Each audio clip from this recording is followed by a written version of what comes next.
ईशम् विश्वाधारम् गगन सदृशम् मेघवर्णम् शुभाङ्गम्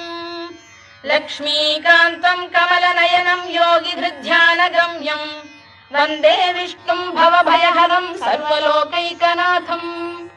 मेघश्यामम् पीतकौशेयवासम् श्रीवत्साङ्कम् कौस्तुभोद्भासिताङ्गम्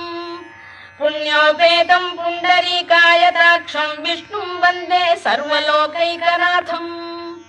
नमः समस्तभूतानामादिभूताय भूभृते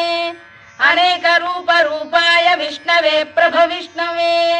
सशङ्खचक्रम् सकिरीटकुण्डलम् सपीतवस्त्रम् सरसीरुहेक्षणम् सहारवक्षस्थलशोभिकौस्तुभम् नमामि विष्णुम् शिरसा चतुर्भुजम्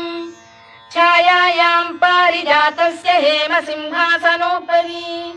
आसीनमम्